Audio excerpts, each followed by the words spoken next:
Hey, I'm here with Julian from Mode Machines, and we're going to talk a little bit about the company and what you brought to Musikmesse this year. Hi, how are you doing? Well, good, really good actually. Really excited to be here in the Musikmesse 2015. And yeah, happy to give you a little interview about our products and company. Okay, great.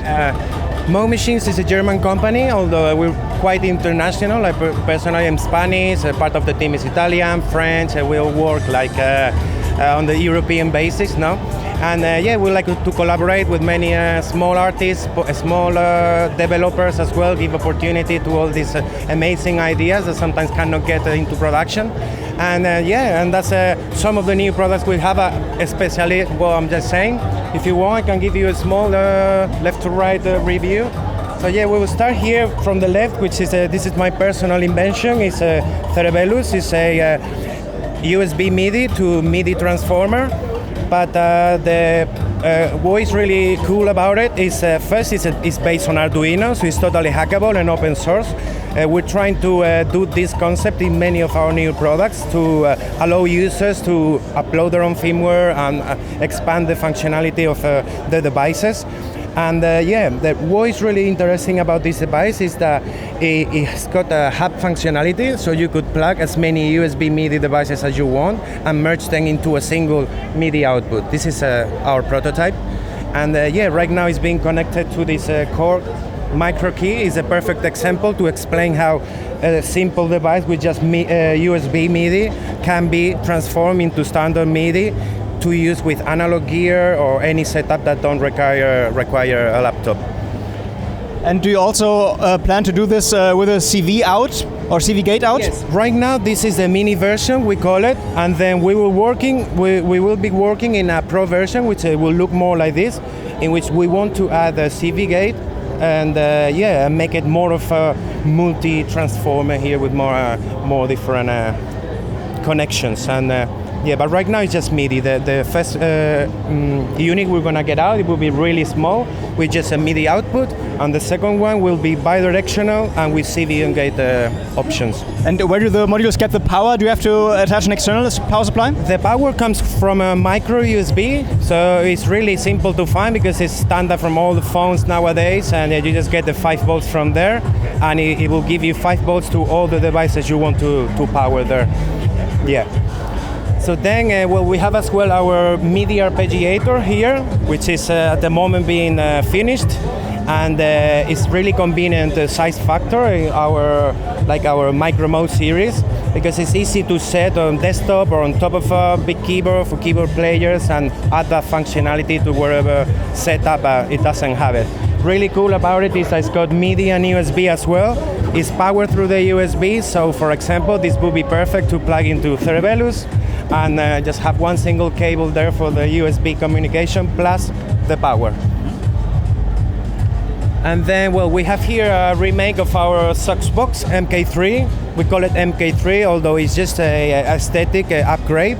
And yeah, we're sourcing everything on a much better way, all being done here in Germany. So yeah, just making it more of a easy way to source all these rare parts, analog rare parts. And what is so special about those analog rare parts, like for the users who are not aware with the modulation and the cloning of those circuits? Well, it really does matter. It really does affect the sound. So although you could find some alternatives that kind of match the specs of the original parts, they won't sound the same. And because it's a clone and you want to get a really specific sound, it's basic to use those parts and all others. Yeah. And we will be selling this as a techno edition, we've called it, in which basically we will be offering the unit with a t-shirt, a flight case, and 2 distortion pedals, which lets you get this acid sound straight away really easily, really convenient. And also we're making quite a few of these small pedal effects, kind of with this shape, really sturdy for live use. With the only difference is that you have an on position, off, and a momentary trigger position. It's really convenient as well for momentary delays and all.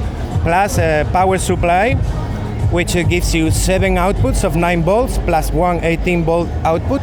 As well, really convenient for live setups because you can pretty much power a whole rig, 18 volts for a laptop and the rest for synthesizer effects and etc.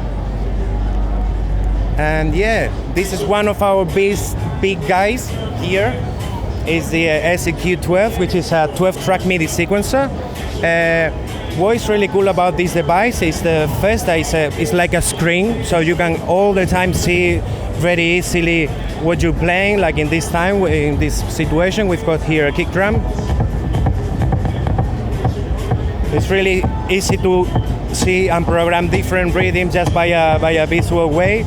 And each of the 12 tracks can have their own subdivision, step length, a lot of different parameters, but not just on the different tracks, but also on different sequences. So sequence 1 can be with a subdivision of 16 steps, and the next one could have 3 or 4, so really easy to create complex polyrhythms and interesting variations.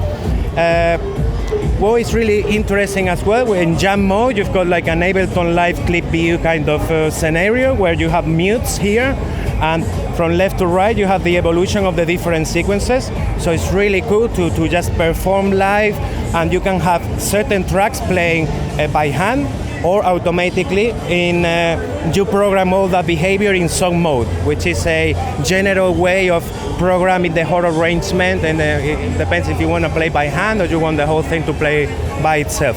Right now it's just MIDI, 1 MIDI input, 3 MIDI outputs, but we're working on an expansion with 24 CV gate outputs, so it would be perfect to connect with analog gear, Eurorack modules, and etc. And how many sequences can it run on total at the same time? Well, at the same time, momentarily, it will be running 12, 1 per track, but these sequences can be as long as 256 steps. So yeah, realistically, you could have one sounding and others changing constantly as a normal song. Yeah. And when you are playing live, you don't want to stop the sequencer, of course. Can you adjust all the parameters while the thing is playing? Yes, everything can be done while it's playing. Even load, save, and complete new projects. It will just continue running. It's really quick. The next part, it just will load you the next song. It's really, really quick and convenient way of performing. And I assume that you can clock it externally, but it also can run as a master clock itself. Yes, actually the master clock is one of the most tight things. It's called one of the things I'm really happy about. And yeah, everything sends the parameters. Even the shuffle is really cool because, for example, each track have notes. You have notes, you have accents, and it depends in what mode you are. You have, because, well, each track can have monophonic, polyphonic, or drum mode, and depends in what mode you are, you have different parameters here to edit. But some of them are common, like note, velocity, length, and shuffle, for example, is per step. So instead of the normal shuffle, which is a global parameter that you apply to everything, here you can apply swing or shuffle just to the second and fourth notes, or you can add shuffle just to the first notes. Really, really cool and experimental way, because sometimes you don't want to have the shuffle all the time. Maybe you want to add just on half of the pattern or play just with the hi-hat, moving it offset a little bit. So yeah, really, really complete shuffle. And the 2 control changes are really interesting as well, because you can create all the envelopes you want and draw them by hand, or you can just randomize, clear them, and press random again for instant gratification, copy paste all the normal functionalities. And there's also like a display and a menu on the right. What do you use the menu for? Well, for setting the different things. For example, in this case, in sequence mode, we can go through the different one second.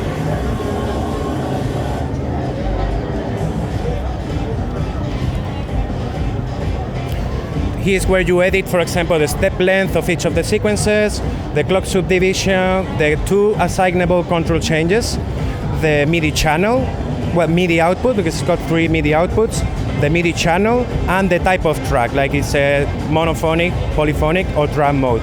And then in jam mode, you can change the tempo, the BPM, and you can also save, load, and create all the backups and all the different, select if the clock is going to be internal or external as well. And in song mode, it will let you select or edit the parts, which are just variation of all the sequences to create a complete arrangement. But it looks like the menu isn't that deep, so you don't have to dive deep into it. Not at all. Actually, one of the cool things is everything here is pretty much all hands-on, and it's really self-explanatory. Like the first time I had the beta test, to beta test this unit, it took me one afternoon without manual to work out most of the functions. So yeah, really convenient, really cool. And yeah, we've got here as well our analog drum machine. It's not new, well it's new, but it's based on an old design by Mo Machines when it was MAM, Music and More. It's just a remake of the old unit with less noise and some features that we've added to be able to MIDI control the modulation source, which automatically is a random modulator. And but you can control with MIDI those things, plus all the tracks you can override the release parameter with the second note, so you will have close and open with two different notes. So it's kind of more versatile. In the hi-hat you can have close and open with the metal channel and snare and synth. So yeah. And that has USB as well at the back? Sorry? Does that have USB as well? A USB connection? No, this is the total analog. It's got individual outputs and MIDI. Well, this is a prototype. It will change a little bit. It has stereo plus individual outputs for all the channels. And that's it. All right. Cool. And yeah, in last position but not least, we have Biped, which is a virtual pedal board, and it loads VSTs, any VST, third party, your own VSTs, and it's a self-modular environment in which you can select complete different routines for example, guitar input or microphone input. You can also process the master channel. For example, in here we could go process nothing, process the master, the mic, the guitar input. Really convenient as well. You can daisy chain all the effects and select as well any MIDI input for playing a keyboard, a MIDI synthesizer, VSTi, or to synchronize with an external MIDI clock the whole unit for delays and any tempo-based effect. And yeah, it's really simple to install anything. You just come here, plug an USB with your plugin, install plugins. Until now, we haven't found any plugin that doesn't load. Really, really good. We even managed to install Omnisphere with a huge library, just using external hard drive to have all the samples in there. And yeah, it's got really cool stuff like tuner, built-in looper, built-in backing track system as well that plays synchronized with the master clock tempo. So yeah, it could be for one-man band or for desktop artists, keyboard players, singers, many different kind of musicians. Yeah. Okay. Great. Yeah, thanks a lot for your time, and yeah, have a good messe. Thank you very much. Thank you.